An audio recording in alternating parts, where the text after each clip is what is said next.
नमस्कार साथियों, स्वागत है टॉक विद सुजीत पर। मैं हूं सुजीत कुमार। आज चर्चा करने वाले हैं भारत का अब तक का सबसे बड़ा रक्षा सौदा। 79,000 करोड़ का रक्षा सौदा की मंजूरी मिल गई है, जिसमें तीनों सेनाओं की इक्विपमेंट्स इंक्लूड है। नौसेना, थल सेना, वायुसेना, सारी सेनाओं के लिए ये मंजूरी है। आइए देखते हैं पूरा विस्तार से कि इसमें किस किस टाइप के जो इक्विपमेंट है उसको मंजूरी मिली है, जो कि स्वदेशी ही बनाए जाएंगे। इसमें इंपोर्ट बहुत कम होगा, यानी कि दूसरे देशों से इस इक्विपमेंट को बहुत कम मंगाएंगे। इसको स्वदेशी पे जोर दिया गया है, यानी इंडिया में ही ये सारे इक्विपमेंट मैन्युफैक्चर होंगे। आइए देखते हैं। देखिए, ये न्यूज की हेडलाइन बन के आई न्यूज 18 की, द हिंदू की, द फाइनेंशियल एक्सप्रेस की, कि DAC clear 79,000 crore defence proposals to boost tri services capability. Tri services capability की बात कर रहे हैं तो मतलब कि तीनों सेनाओं, मतलब कि हमारे थल सेना, नौसेना, वायुसेना, तीनों सेनाओं के लिए ये बजट है। देखिए, ये पीआईबी के द्वारा पोस्ट पे किया गया था प्रेस रिलीज आपका, कि DSC clear proposal worth rupees about 79,000 crore. ठीक है, आगे देखिए, देखते हैं इसका मतलब कि क्या परिचय है, समरी देखते हैं इसका। रक्षा मंत्रालय की डिफेंस एक्विजिशन काउंसिल, जो डीएसी है, रक्षा मंत्रालय के अधीन है ये, ने 22 अक्टूबर 2025 को 79,000 करोड़ की प्रस्ताव को स्वीकार दी। मतलब कि ये स्वीकृति इसको मिल गई है कि इतना करोड़ का मतलब बजट पास हो जाएगा डिफेंस के लिए। बैठक की अध्यक्षता जो है रक्षा मंत्री राजनाथ सिंह कर रहे थे दिल्ली के साउथ ब्लॉक में। उसके बाद देखिए, यहाँ पे उद्देश्य क्या था, तीनों सेनाओं के आधुनिकीकरण व आत्मनिर्भर भारत लक्ष्य को गति देना। मतलब कि जो हमारी थल सेना, नौसेना और वायुसेना है, इन तीनों सेनाओं के पास लेटेस्ट टेक्नोलॉजी हथियार हो, ताकि वो मतलब कि अच्छे से मतलब अपग्रेड हो पाए। उसके लिए ये बजट पास किया गया है। आगे देखिए, डीएसी क्या है, एक बार थोड़ा सा सारांश देख लेते हैं। इसकी स्थापना वर्ष 2001 में हुई थी, ग्रुप ऑफ मिनिस्टर की सिफारिश पर। कार्य क्या करता है ये, तो रक्षा खरीद नीतियों को की अनुमोदन प्रक्रिया करता है। एक्सेप्टेंस ऑफ नेसेसिटी, एओएन प्रदान करता है, के माध्यम से प्रोजेक्ट्स के ग्रीन सिग्नल देता है कि मतलब कि हाँ, ये सारे इक्विपमेंट्स खरीदे जा सकते हैं अपने डिफेंस के लिए। अध्यक्ष कौन है इसका, तो रक्षा मंत्री है। सदस्य कौन है, तो तीनों सेनाओं के प्रमुख, रक्षा सचिव, वित्त व विज्ञान और तकनीक अधिकारी इसमें सदस्य हैं इसके। आगे देखिए, थल सेना के लिए मुख्य स्वीकृतियां क्या मिली हुई है, तो NAG missile system mach second यानी मैक 2 का टैंक और बंकर विरोधी स्वदेशी मिसाइल प्रणाली, यानी कि मतलब जो टैंक और बंकर विरोधी जो मिसाइल है उसका मतलब टेक्निक इसके दिया जाएगा थल सेना को, जो हमारा स्वदेशी ही बना होगा, कहीं से इंपोर्ट नहीं होगा। देखिए, दूसरा क्या चीज मिला है थल सेना को हमारे, तो ग्राउंड बेस्ड ELINT सिस्टम। इसमें क्या होता है कि दुश्मन की संचार सिग्नल गतिविधियों की निगरानी, कि मतलब जो दुश्मन जो मतलब जो भी मतलब कि दे दुश्मन है, वो लोग अगर बात करते हैं कहीं फोन पे या कहीं भी, कोई भी सिग्नल जैसे जनरेट होता है उनके मतलब टेलीफोन या रेडियो फ्रिक्वेंसी जो भी होती है, तो उस चीज को ट्रैक करना और ट्रैक करके पता लगाना कि क्या चल रहा है, वो जो भी उनके गतिविधि चल रही है उसको पता लगाने के काम में आता है ये ग्राउंड बेस्ड ELINT सिस्टम। तो ये भी थल सेना को में मिलने वाला है। देखिए, high mobility vehicle with clearance.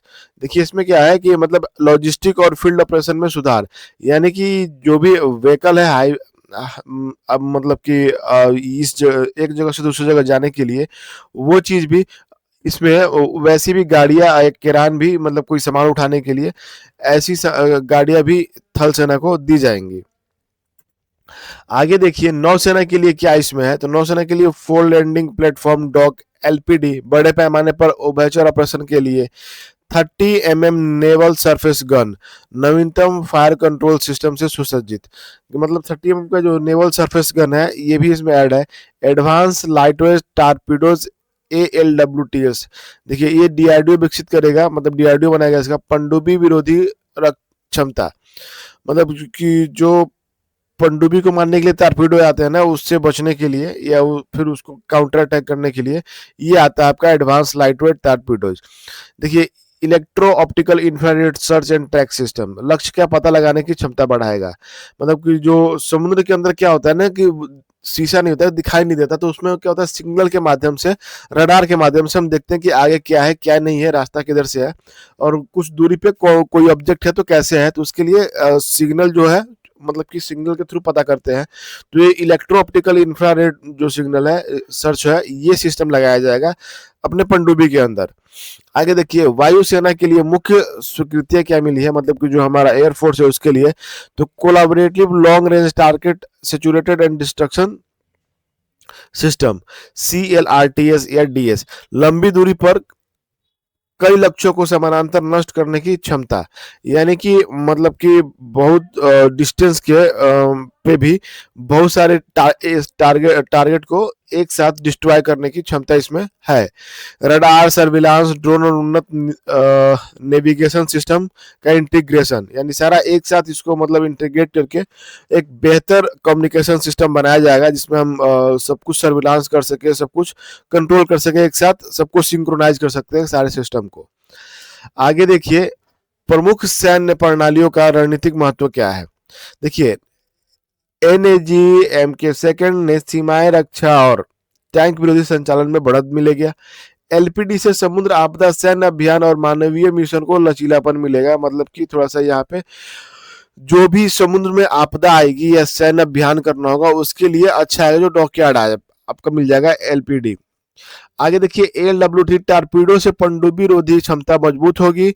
CLRTS या DS से हवाई स्ट्राइक की मारक क्षमता में गुणवत्ता वृद्धि होगी, मतलब कि जो हम एयरफोर्स जो अटैकिंग पॉइंट है वो एकदम पिन पॉइंट होगा और बहुत दूरी तक होगा, मतलब कि हम डिस्टेंस कवर कर सकते हैं उसके ऊपर से। देखिए आत्मनिर्भर भारत और मेक इन इंडिया के तहत ये प्रोजेक्ट सारे साइन किए गए हैं, यानी सभी प्रोजेक्ट बाई इंडियन IDDM श्रेणी के अंतर्गत है।